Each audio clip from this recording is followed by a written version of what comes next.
नमस्कार, आप देख रहे हैं न्यूज 24 एक्सप्रेस और मैं हूं आपके साथ कंचन। आइए करते हैं खबरों की शुरुआत।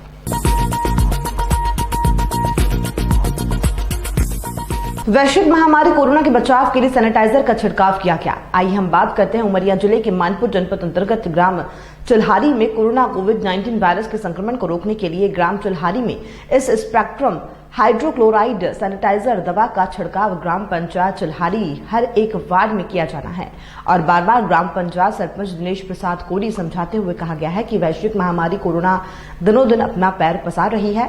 इससे बचने के लिए हमें अपने घरों पर रहना होगा। बार बार हाथ धोएं, मास्क ना हो तो सूती गमछा मुंह पर ढकें। बार बार यही समझाइश देते हुए सभी लोगों को अपने पूरे ग्राम पंचायत चिल्हारी की ओर से सभी लोगों को घर पर रहने के लिए संदेश दिया। बचाव ही उपचार है, कोरोना हारेगा, भारत जीतेगा। चिल्हारी के नवयुवक भी अपना अमूल सहयोग दे रहे हैं। इस कोरोना की आपदा की घड़ी में चिल्हारी के नवयुवक भी अपना सहयोग दे रहे हैं और उनकी अहम भूमिका देखने को मिल रही है। ग्राम पंचायत चिल्हारी के माध्यम से पूरे गांव क्षेत्र में स्पेक्ट्रम हाइड्रोक्लोराइड केमिकल का छिड़काव किया जा रहा है। यह छिड़काव पूरे गांव में कोरोना वायरस के संक्रमण के प्रभाव को कम करने हेतु किया जाता है।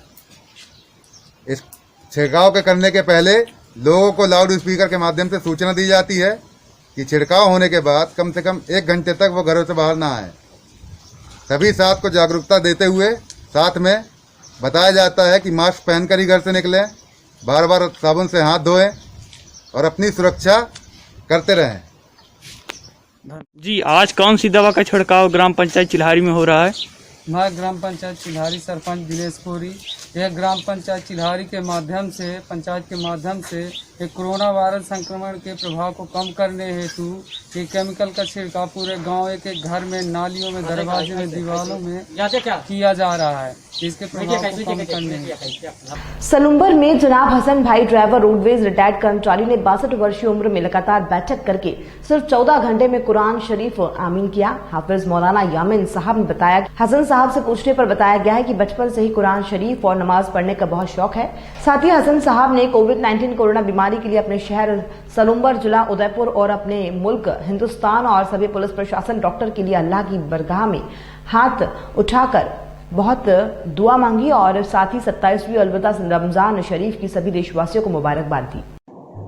अस्सलाम वालेकुम रहमतुल्लाहि व बरकातहू। हमारे जामा मस्जिद के इमाम मौलाना यामिन साहब ने हिम्मत मिलाई कि आप पढ़ सकते हो कुरान, क्योंकि मुझसे बैठक नहीं होती, लेकिन मैंने कुर्सी में बैठकर शाम को 10 बजे से लगाकर सुबह 12 साढ़े 12 तक 14 घंटे में कुरान आमीन किया। और मैं अल्लाह की बारगाह में दुआ करता हूँ कि जो मुल्क में हमारे बीमारी फैली है, इस बीमारी को बिल्कुल अच्छी तरह से खात्मा कर दें और रमज़ान के सदक़े में हमें सबको महफूज कर दें। स्थानीय वन मंडल के अंतर्गत सभी समितियां द्वारा तेंदुपत्ता संग्रहण कार्य 18 मई से शुरू हो चुका है। हालांकि पत्ता संग्रहण का कार्य मई के प्रथम सप्ताह से शुरू होना था, लेकिन लॉकडाउन के चलते मई के मध्य में संग्रहण का कार्य शुरू हुआ है। भीषण गर्मी के चलते तेंदुपत्ता संग्रहण करने वाले मजदूरों के लिए ये खुशी की खबर है, जिनके लिए मध्य प्रदेश सरकार ने तेंदुपत्ता संग्रहण करने वाले मजदूरों को तेंदुपत्ता संग्रहण के अनुसार ₹2.50 गड्डी के हिसाब से राशि दी जाएगी, जबकि सप्ताह में मजदूरों को बोनस भी दिया जाएगा। वहीं तेंदुपत्ता संग्रहण करने वालों को कोरोना वायरस संक्रमण से बचाने के उद्देश्य से करीब 2000 मजदूरों को मास्क का वितरण किया गया है। खरगोन जिले के बड़वाह वन क्षेत्र में 18 मई से तेंदुपत्ता संग्रहण का कार्य युद्ध स्तर पर शुरू हो चुका है। बड़वाह रेंजर दिनेश मौर्य ने बताया कि इस वर्ष कोरोना महामारी के चलते इस कार्य में विलंब हुआ है, लेकिन विभाग द्वारा इस वर्ष करीब 1400 मानक बोरों का लक्ष्य तय किया गया है। इस कार्य में 2000 मजदूर कार्यरत हैं, जिन्हें कोरोना संक्रमण के चलते सोशल डिस्टेंसिंग के अनुसार कार्य करने की सलाह दी गई है। वहीं सभी मजदूरों को मास्क का वितरण किया गया है। पिछले कुछ वर्षों से तेंदुपत्ता श्रमिकों द्वारा इस कार्य में रुचि नहीं ली जा रही थी। प्रतिवर्ष श्रमिकों की संख्या में कमी हो रही थी, साथ ही श्रमिक मिलने में कई समस्याएं भी उत्पन्न हो रही थी, जिसके लिए शासन लगातार कुछ वर्षों से कई श्रमिकों के लिए विभिन्न कल्याणकारी योजनाएं लाकर इन लोगों को इस काम से जुड़े रहने का प्रयास कर रहा है। वन क्षेत्र में इस वर्ष तेंदुपत्ता भी पर्याप्त मात्रा में देखा जा रहा है। ये तेंदुपत्ता संग्रहण का कार्य चालू हो गया है, जिसमें करीब वन परिक्षेत्र में 2000 के करीब मजदूर तेंदुपत्ता संग्रहण का कार्य कर रहे हैं और इस बार वन परिक्षेत्र में करीब 1400 मानक बोरा का लक्ष्य रखा गया है। इस बार वन परिक्षेत्र में तेंदुपत्ता बहुत अच्छा आया है, तो मानक बोरे से भी अधिक संग्रहण होने की उम्मीद है। और प्रति गड्डी 2.5 रुपये का दर है। तो अभी इनको प्रति सप्ताह नगद पेमेंट किया जाएगा और उसके बाद में इनको बोनस भी दिया जाएगा। अच्छा, लॉकडाउन के चलते किस प्रकार की सावधानी बरतने को आदेश किया है इन पे? लॉकडाउन के चलते इनको सोशल डिस्टेंस दूरी बनाए रखने का भी कहा गया और हमारे द्वारा इनको मास्क भी वितरित किए जा रहे हैं जिससे कि इनमें कोरोना की बीमारी का संक्रमण न फैल पाए। सोनकच्छ में लॉकडाउन 3 के खत्म होने पर शहर के सभी प्रशासनिक अधिकारियों ने नगर का दौरा किया। नया आदेश प्राप्त नहीं होने का कारण अभी पुराने नियम ही लागू रहेंगे। एसडीएम अंकिता जैन का कहना है कि लॉकडाउन 4 में हमें ज्यादा सतर्कता बरतने की जरूरत है। जनता को भी जागरूक रहना पड़ेगा। अगर किसी ने नियमों का उल्लंघन किया तो उस पर दंडात्मक कार्रवाई की जाएगी। शहर में धारा 144 रहेगी। नया आदेश आने तक पुराने नियम ही लागू रहेंगे। आदेश आए क्या? देखो, कल केंद्र सरकार ने एडवाइजरी जारी की थी, उसके बाद अभी स्टेट गवर्नमेंट और डिस्ट्रिक्ट के हमारे पास उनके जो ऑर्डर है वो आना बाकी है। उसके बाद जैसा ऑर्डर आएगा उसके अकॉर्डिंग हम कार्रवाई करेंगे। जब तक जो हमारा 144 का ऑर्डर है वही इम्पोज रहेगा।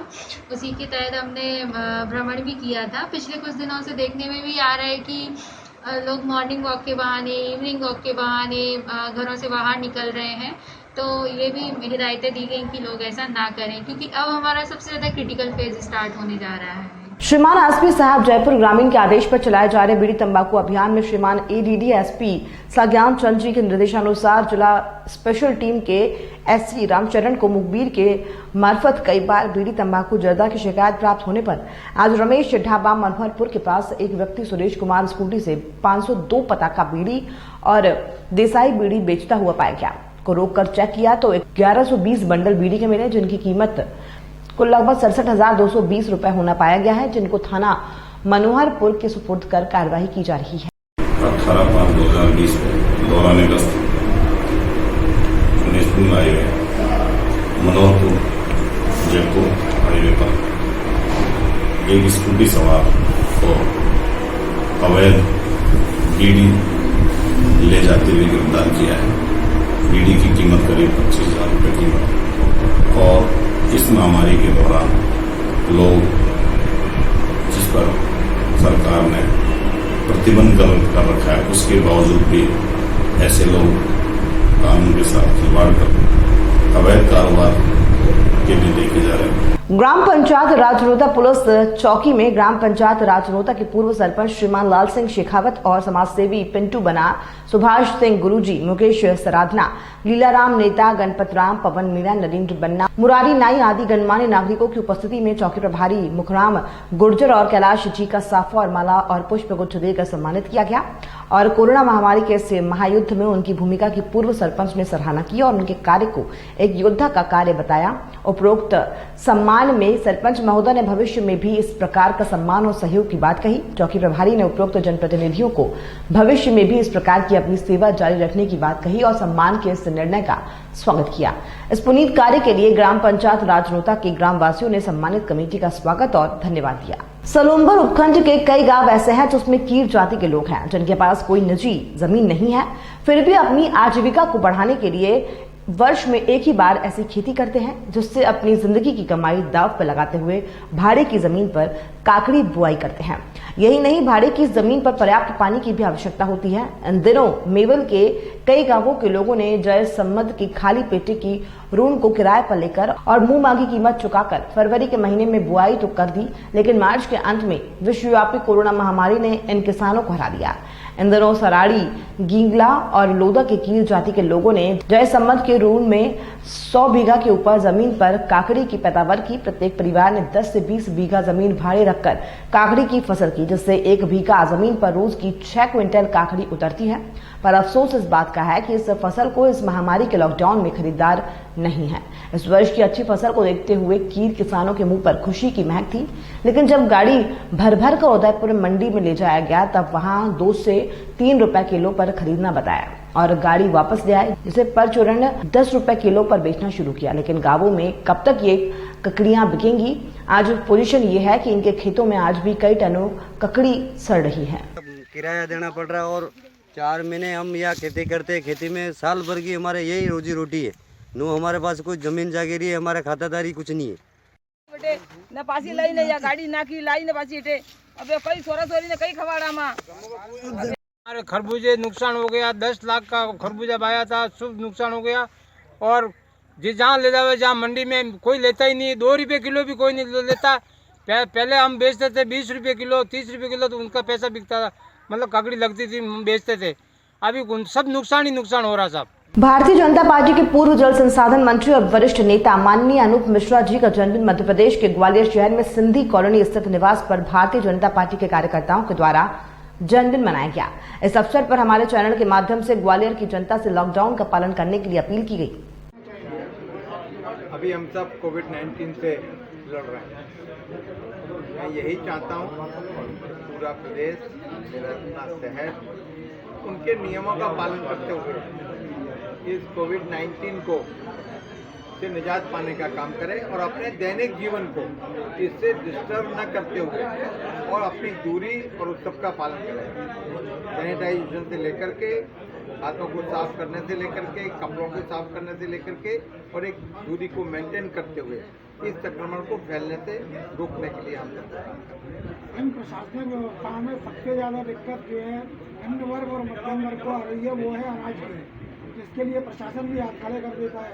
तो इसके लिए क्या उपाय निकाला जाए? शासन ने उनके लिए बिल्कुल व्यवस्था की है, फर्क ये है कि एकदम भीड़ लग जाती है, इसलिए अल्टरनेट कुछ दुकानों को खोलने का, फिर दूसरे दिन दुकानों को खोलने का, फिर तीसरे दिन अलग जगह की दुकानों को खोलने का ये निर्णय लिया है।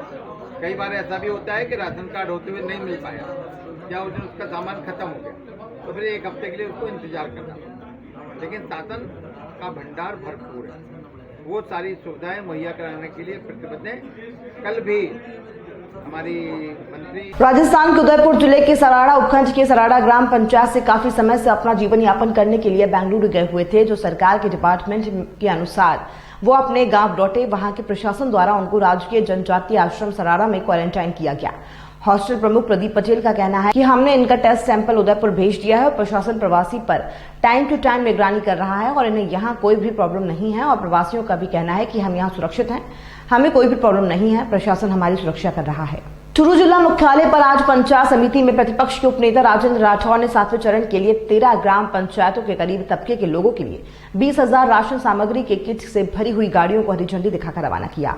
इस मौके पर प्रतिपक्ष के उपनेता राजेंद्र राठौर ने कहा कि कोई भी भूखा न सोए, इसी उद्देश्य से उन्होंने आज 7वें चरण का शुभारंभ किया है। इस 7वें चरण में 13 ग्राम पंचायतों में जितने भी गरीब तबके के लोग हैं उनके लिए लगभग 20,000 राशन सामग्री के किट भेजे गए हैं। ग्रामीण क्षेत्र में सभी लोग मास्क लगाएं, इसलिए प्रत्येक ग्राम पंचायत में मास्क भिजवाए जा रहे हैं और लोगों को जागरूक किया जा रहा है कि सभी लोग मास्क लगाकर रहें। जो गरीब तबके के लोग हैं उनके लिए चरण पादुका भी इन गाड़ियों के साथ रवाना की गई है। इस मौके पर जिला प्रमुख हरलाल सहारण, पूर्व जिला अध्यक्ष वासुदेव चावला, भाजपा नेता विक्रम कोटवाद सहित कई कार्यकर्ता मौजूद रहे। हमारी कोरोना में वैश्विक महामारी कोरोना में कोई भूखा नहीं सोए, इस संकल्प को साकार करने के लिए 7वें चरण में एक बार फिर आज चूरू तहसील के 13 ग्राम पंचायत के अंदर लगभग 2000 खाद्यान्न के किट, जिसमें 5 किलो आटा, 1 किलो चावल, 1 किलो दाल और तमाम मसाले हैं, हम लोगों ने इन गांवों में भेजने का काम जारी किया है। मास्क फॉर ऑल, हर चेहरे पर मास्क हो, इसके लिए 20,000 मास्क बनाकर चूरू के ग्रामीण क्षेत्र और शहरी क्षेत्र में हम लोग बांट रहे हैं। जयपुर जिले के अमरसर इलाके में बदमाश इतने बेखौफ हो गए हैं कि सरेआम सरपंच पर गोली चलाकर हत्या कर दी। अमरसर के काली माता मंदिर जाने वाले रास्ते पर सरपंच ओम प्रकाश सैनी खड़ा था, तभी बाइक पर सवार होकर अज्ञात बदमाश आए और सरपंच पर फायरिंग कर दी। छाती में गोली लगने के बाद लहूलुहान हालत में अस्पताल भिजवाया गया, जहां चिकित्सकों ने मृत घोषित कर दिया। इधर अमरसर थाना पुलिस मौके पर पहुंची है। पुलिस पूरे मामले की जांच कर रही है। हालांकि बदमाश फायरिंग करने के बाद मौके से फरार हो गए। इस घटना के बाद स्थानीय लोगों में आक्रोश है। जानकारी के अनुसार सरपंच ओम प्रकाश मुख्य बाजार से अपने घर पैदल जा रहा था। उसी दरमियान बाइक पर सवार होकर आए दोनों युवकों ने बीच सड़क पर फायरिंग कर दी। फायरिंग के बाद आरोपी मौके से फरार हो गए। लोगों की भीड़ जमा हो गई। आसपास के लोगों ने सरपंच को घायल अवस्था में अमरसर अस्पताल पहुंचाया, जहां से चिकित्सकों ने उसे चौमू रेफर कर दिया। बराला अस्पताल में उपचार के दौरान सरपंच की मौत हो गई। खबरों में फिलहाल इतना ही, और भी खबरों के लिए आप देखते रहिए न्यूज़ 24 एक्सप्रेस।